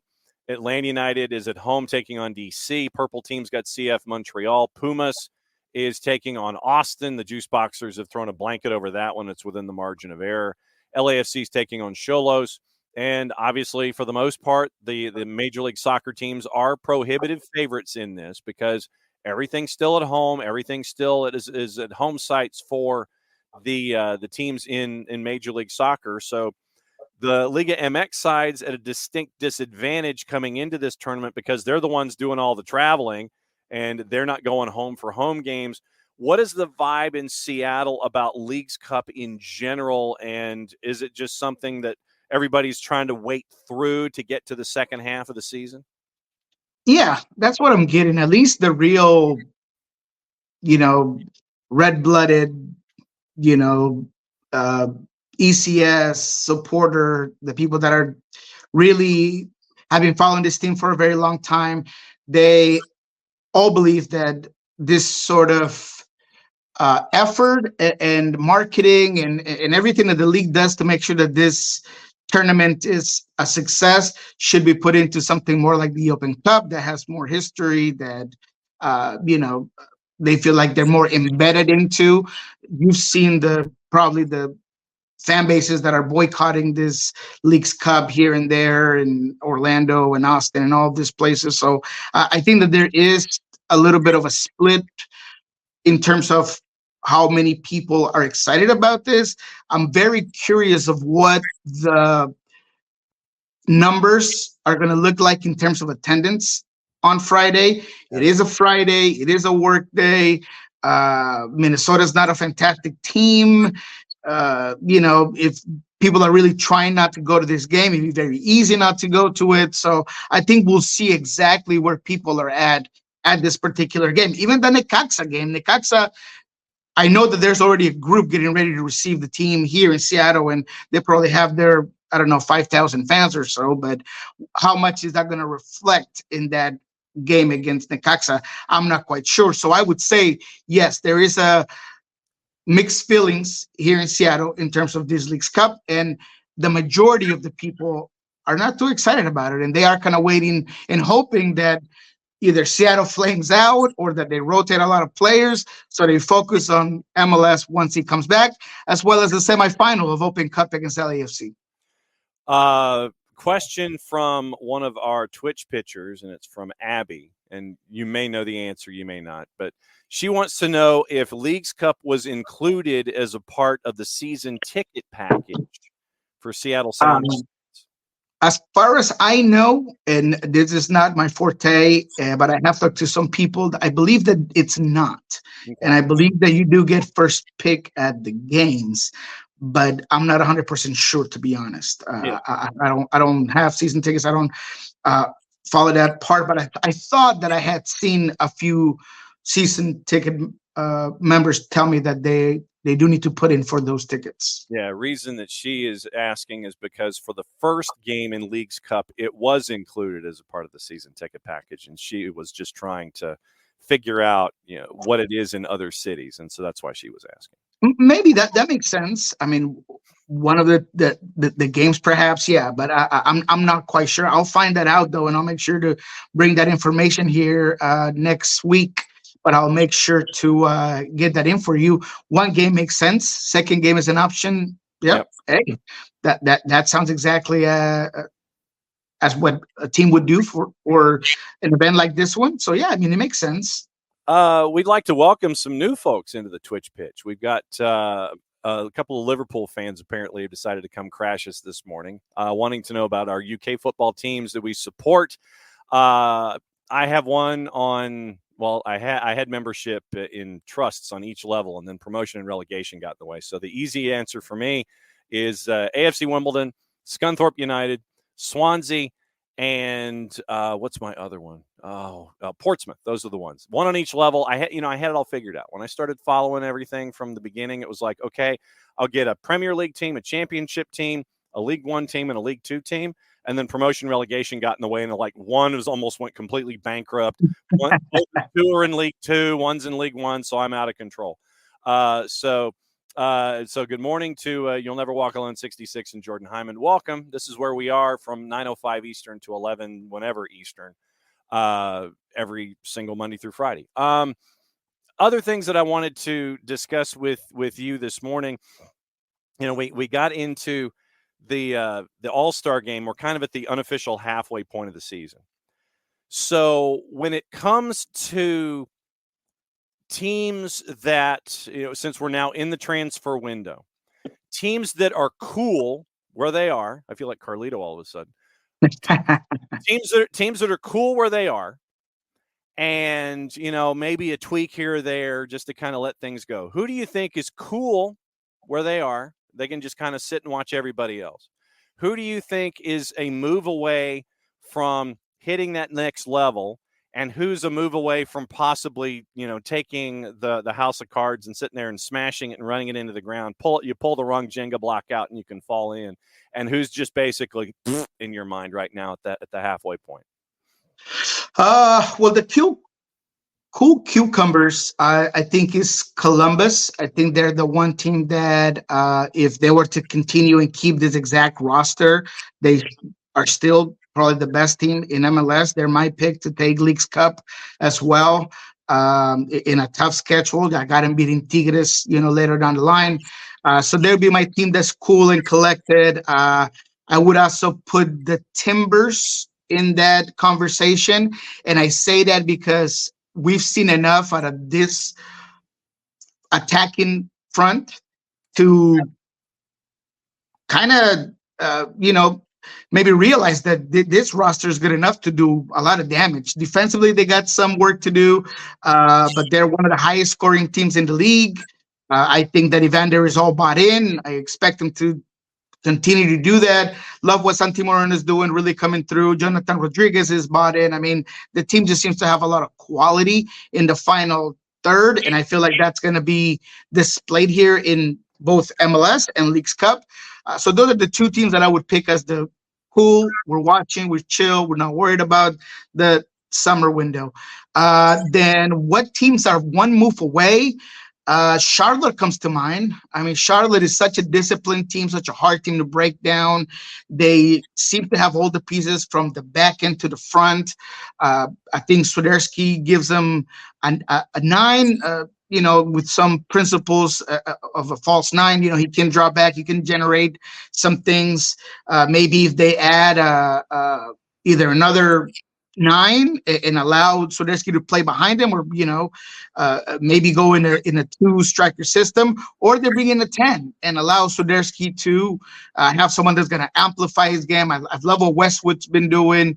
Obviously, this is a team that has found Adjimeng and really having a guy that's going to give you depth or a different profile of striker, someone that's going to come in, press, beat people behind the back line, just very different than Swiderski. So I think that's a team that is one move away from, being really, really good. I would say that Cincinnati is another team that if they bring in a center back to get me a center back, brother. To help what's going on back there, they're obviously going to be a contender because of what Arellano's doing, because of Lucho, because I feel like Kelsey up there.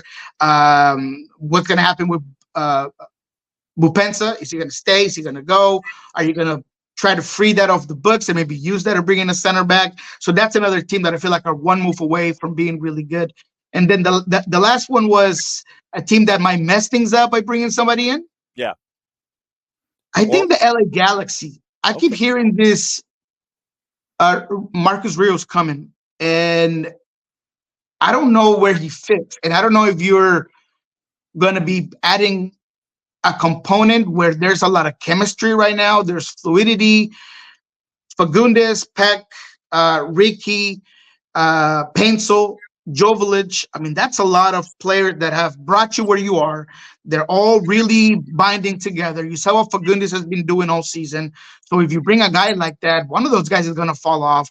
One of those guys might be upset. One of those guys might, not be as comfortable. And then you don't know what the learning curve and how quickly this new player is going to adapt. So when you're doing so many things well on the attacking end and you bring another piece, I feel like you're really playing with fire, where you could just overload that group and maybe just make that Jenga puzzle fall, just like you said, right? That tower's real leaning to one side. You have one more piece, you're going to fall over. Rather than maybe bringing in another holding midfielder, someone is going to help being that first filter. Brugman's had some issues. I like Cerrillo, but he doesn't give you that eliteness. Delgado looks really lonely sometimes. We know that they concede a lot of goals. Could they bring a guy in that area to make it better? I think they could. So if they do bring a guy of this high profile, I think that they would be one of those teams that's just playing with fire in terms of that. Okay, so then who's done? Oh, there's a lot of teams that are done. I mean, San Jose, they could bring Mbappe and it'd be a disaster. I mean, they're still not scoring on nobody. There's still a mess in the back line. They have goalkeeping issues. I think that Nashville is getting ready to just put in the punch card. With Serge is injured and Zimmerman out. You got important games coming up. If he gets hurt, if he's just, anything could happen when you're with the Olympic team, right? So if you get an injury there, it's a problem. We've seen Godoy kind of not look 100% this season. So I know that they're bringing in a box-to-box midfielder. Is that going to help? Perhaps. But I feel like they're one of those teams that it's very close to just spiraling out of control. Mukhtar can't seem to get it. The gunpowder's wet. I don't know what's going on. He's just not going his way this season. It has to do a lot with the dysfunction of the team, to be honest. But I feel like Nashville is another team that's right there to just kind of loosen it all. I don't want to say St. Louis, but I do want to say St. Louis. I mean, St. Louis is a team that they are bringing some pieces in Harold, and they got some players coming in, but is it enough?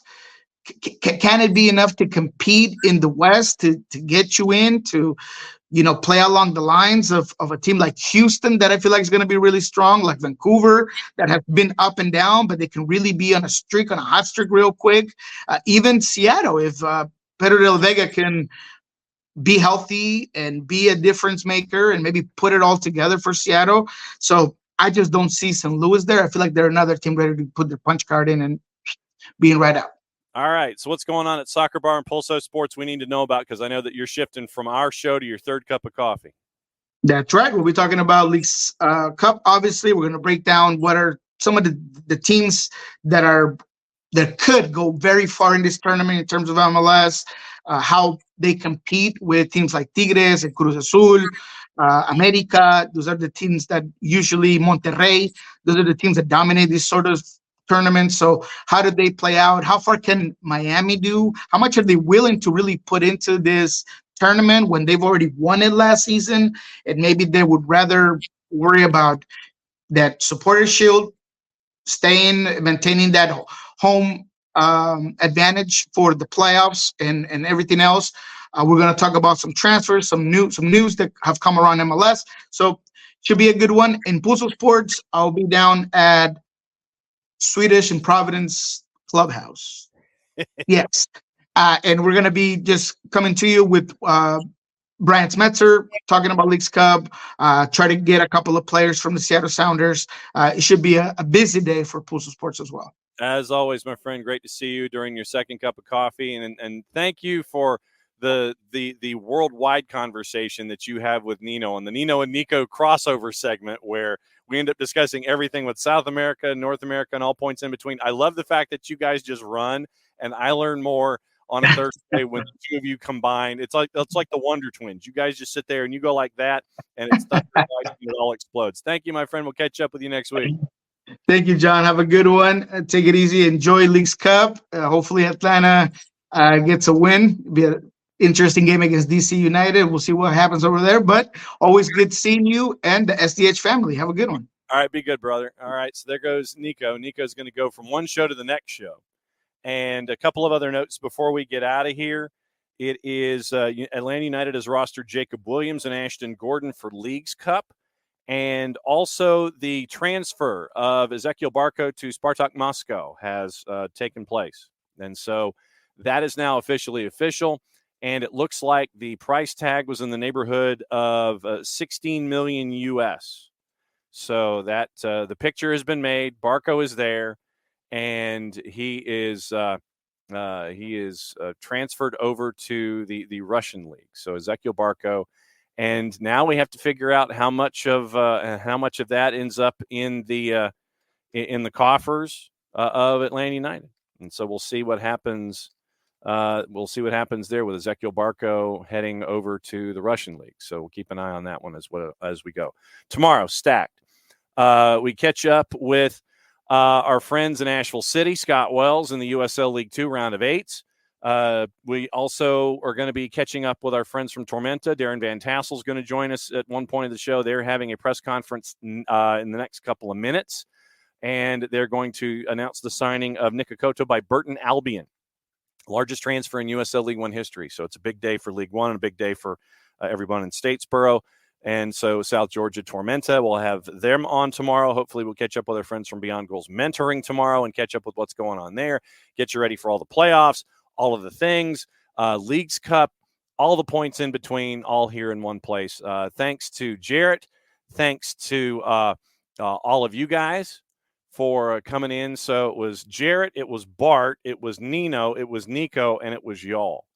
Let's see. I think David, I think Sosa is gone. I think Sosa is off. I think Sosa is off the books, and I think they're clear. I'll check on that, but I think everything is clean.